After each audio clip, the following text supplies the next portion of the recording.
สบายดีย้ำแรงจ้าพี่น้องสบายดีบุสุขสุขคนเด้อพี่น้องจ้ายินดีต้อนรับทุกช่องแม่น้ำบ่อยคือเก่าคือเดิมเสร็จแล้ว ไปแล้วจ้าทอดมันเจี๊ยบตอนแรกงามสุดท้ายจักมันอีหยังมันยุ่งมันหยุ่ยแต่ก็อร่อยจ้าส่วนพญพรปลูกทุกอย่างที่ควงหนาอีลีอีหลอพี่น้องเอาอีกแล้วเช้ามันลงไปปลูกอีกแล้วพี่น้องบ้านนี้เบิดแนวปลูกเลยฮันมาปลูกมันต่อแล้วบ้านนี้เนาะ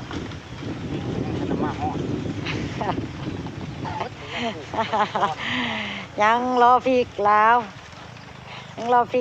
อยู่พริกขี้หนู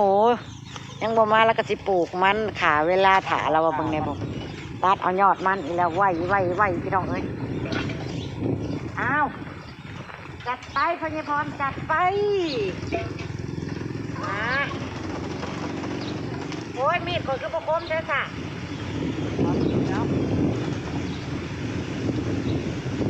ทำไมมีดค่อยมันไม่คมเลยพ่อใหญ่พรยาว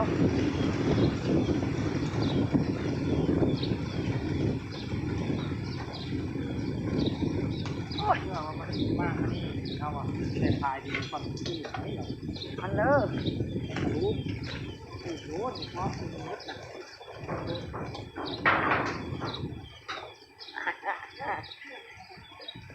เจอคนมาปลูกกันกระเป๋าเอื้อเนาะเข้ากันดีค่ะสบายดีเด้อพี่น้องสบายดีรอบแรงๆจ้ะมาจ้ะซอยลุงพรตัดเอายอดมันก่อนเนี่ยปลูกลุงพรว่าปลูกตัดลูกเอาพี่น้องปลูกบ้านบริขายจากกินนะนี่แหละนี่ มีแกน้องกินลูกนะมีปูมีกินนะ โอ้ย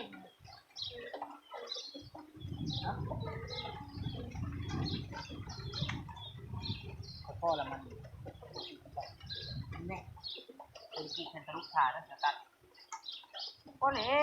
ตัดเดี่ยวตัดอีกนะมันจะม่วนนี่เดียวมันก็คือม่วนแท้ โอ้ยเจ้าบ่อยๆเดี๋ยวมันม่วนฟังแน่พี่น้องสวัสดีพี่น้องเป็นก้อนมาเฮ็ดผู้เดียวก็ม่วน แล้วก็ไม่ได้ปล่อยให้มันพอด ตัดเอาตัวยอดมันตั้งนะเลือกเอาเลยนะยอดมันลายปัน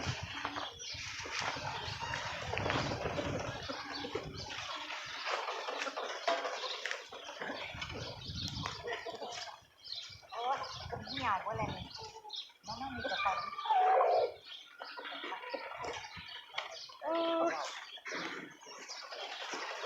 อันนั้นนะคันเฮ็ดช่วยมันก็บ่ได้ใจลุงพรพี่น้องเอ้ยก็บัวเฮ็ดพวกเก๊ะบ่ทำใจเราว่าลุงพรว่าไปถือกล้องพุ่นเราอ่ะพี่น้องเดี๋ยวว่าประบัวกี่ข้านใดลุงพรเราบ่ให้เฮ็ด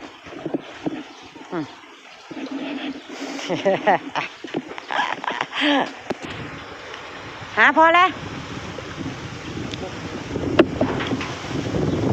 ทันทีสิพอไปค่ะไปเรื่อยๆพี่น้องเนี่ยคน อันนี้มันเหลืองอันนี้มันม่วงพี่น้อง มันเหลืองนะแน่ มันเหลืองเพื่อกระสิเป็นเครือขาวๆเนาะส่วนมันม่วงกับเครือเพื่อกระสิจี้ม่วงเลยเนาะพี่น้องต่างกันอยู่ได้พอเราเตรียมบอลปลูกไว้เรียบร้อย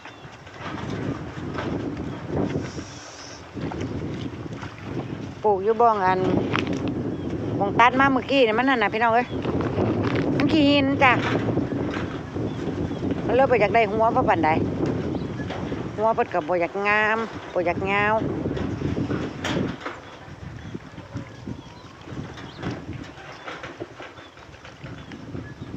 พอเสร็จแล้วเอาอย่างคือสีเหงามันขึ้นแล้วนะ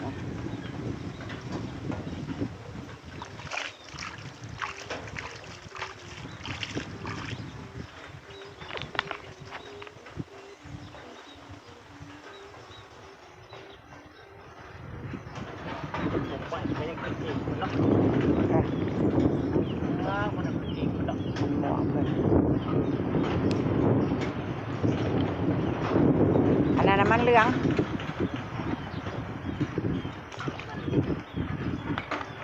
มันเรื่องปลูกป้ายน้องพรปลูกป้ายโอ้เวลาได้เห็ดป่า โอ้เขาต้องมัวขายพี่น้องเรามาขายเราขายพอเป็นคนปลูก เรื่องขายเนี่ยมากแต่บ่มักไปขายไร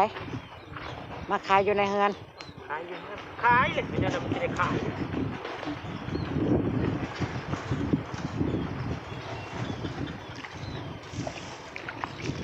ไม่มีอะไรยาก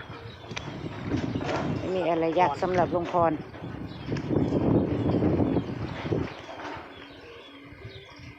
บางท่านเอาลงมาปลูกชนะไทยทิมมดพี่น้องมันเหมาะนะ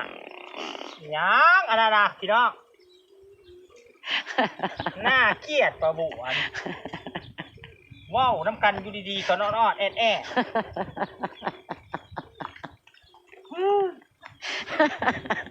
เก็ดเป็นชาวแล้วไปเฮ็ดนะนี่นะเว้ยพ่อแล่ลงเฮือนผมมาใกล้เลยนอกพี่น้องใช่พี่อยู่กันดีๆก็นอนแอดไป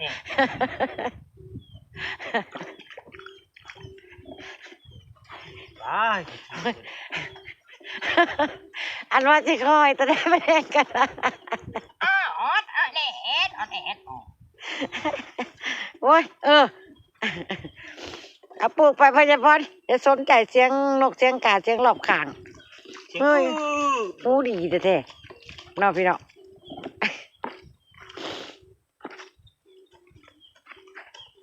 เอาเข้าใกล้อีกแล้วใครละก็น้ำอีกแล้ว ใกล้แล้ว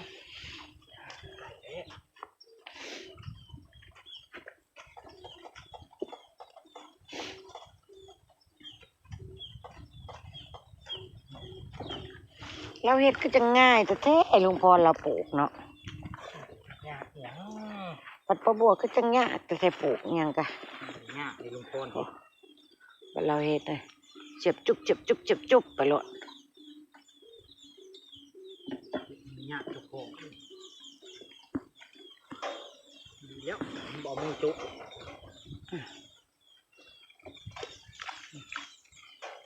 ก็ไปของเราวำไปโอ้ยดินน้ำมันเข้ามาหอในพี่แล้วเฉพาะจังหวะมันโพดน้ำหั่นแหละเฮานะ อย่างนั้นไม่ได้คุกกินเครือไปมันขึ้นเลย บอกมาถึงมันแสะโพดนั่นแหละ อาทิตย์หนึ่งจะเอาเข่าเท่านึงอาทิตย์หนึ่งเอาเข่าเท่านึง อันนี้ก็พูดแล้วมันติดเขียวแล้วเป็นอาทิตย์พูดแล้วก็คือเอาแต่ลงแช่นั้นแล้วมัน อันนี้เขาบริโภคแต่ว่ามันบริโภคได้ ใช่มันรู้เห็นว่า บ้าบ่เถาหัวมัน ไปเบิ่งแล้วก็จะผูกขาอยู่ประคองนะเฮ้ยก้อนทั้งไปเบิ่งมดแล้วล่ะหมดแล้วจังหวะจะมาเป็นคลองจะคลองอีกนี่นะเป็นอะไรไปเห็นยาหมูก็รู้แหละ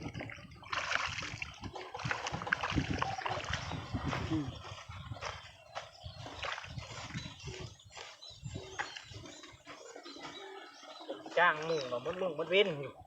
โอ้ยเป็นลูกจ้างหมูขี้ข้านก็ต้องทน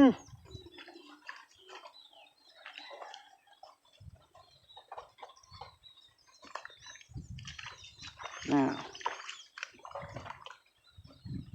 นะปลูกมันปอกกล้วยดิบยังยากเลยเดี๋ยวนี้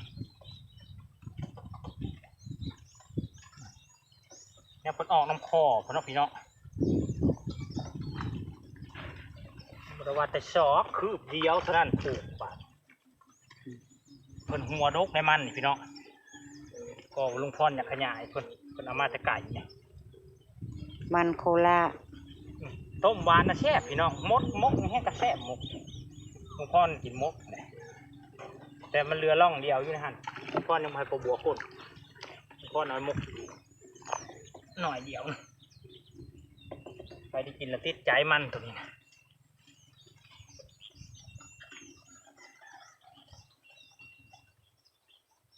นะฮะ คนย่างของเองเนาะคนถือหน้า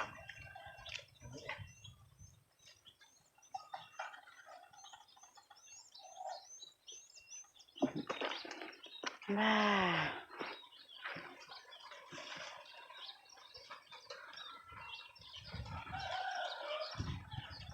ยามลุงพรเนี่ยเด้อจนกระเป็นนั้นเดือดจานเดือดสี่เดือดจานเดือดสี่ได้คนพี่น้องเลยช่วงนี้นะ ปลูกอันนี้มันวันที่19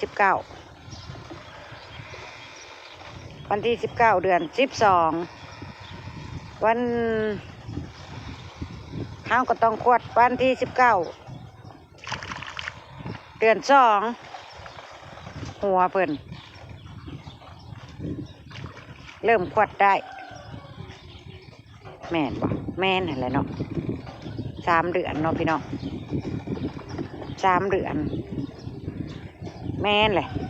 วันที่19เดือน2เริ่มขวดหัวได้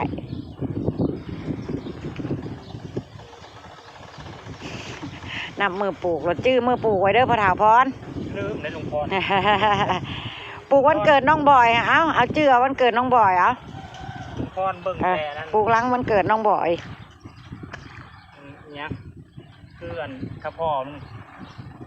มันบอกแค่เป็นดอกแล้วแม่นคือว่ามันเป็นหัวมันจะเบิ่งนั่นนะลูก อันนี้เพิ่นอายุเพิ่น3 เดือนเอาคันเกินกว่าหัน4-5 เดือนไปเลยแมงเขาหันเด้เสียนดินเขา มันเป็นดอกกับเพิ่น3 เดือนมันอันนี้นะทุกมันมันจะเป็นดอกลูกจะเบิ่ง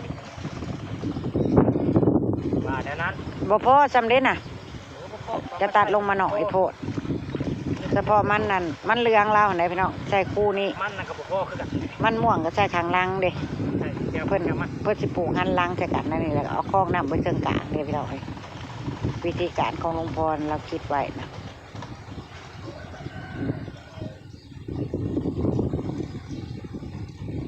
ไปแล้วก็เขียนน้อยมันก็จะมาอยู่น้ำปลามันเนี่ยแหละพี่น้องเอ้ยถ้าเบิ่งเนี่ย ถ้าเอาไก่ยังเขียดเก็บกระเทียมมูนี่พี่น้อง นั่นนะน้องพรว่าพี่น้อง ถ้าเบิ่งมานอนเต็มอยู่นี่แหละให้มันสุ่ม ปลูกป้ายพญายพรปลูกป้ายอันนี้เราปลูกแคนตาลูปพี่น้องเราปลูกแล้วเรียบร้อยอันนี้คือแปลงแคนตาลูปเราจะปลูกเบิดแล้วบ่นี่นะชุบมันอันซองร่องนี่นะแคนตาลูปเบิด ข้างๆนี่เด้ อ๋อพอแล้วมันเห็นได้ค่ะมันเห็นได้ค่ะ มันเอาแท้เรียบนี่นะ คนละแท้ลงไปนี่ได้มันนี่กับปันใดวะ แล้วแต่หลวงพร แท้น้อยนะปลูกมึงเนี่ย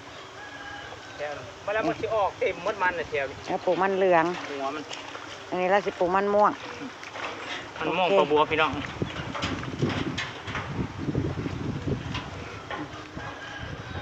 ตามหลวงพรว่า แล้วแต่ทฤษฎีของหลวงพรเนาะพี่น้องยังได้กะ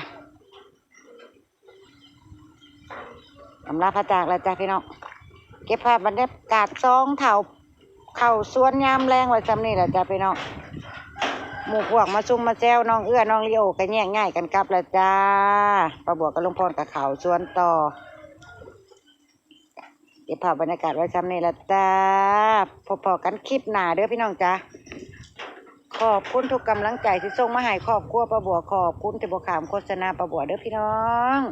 ขอให้พี่เห็นน้องทุกคนมีความสุขหลายๆไปละจ้าสบายดีพี่น้อง สบายดีพี่น้อง โดย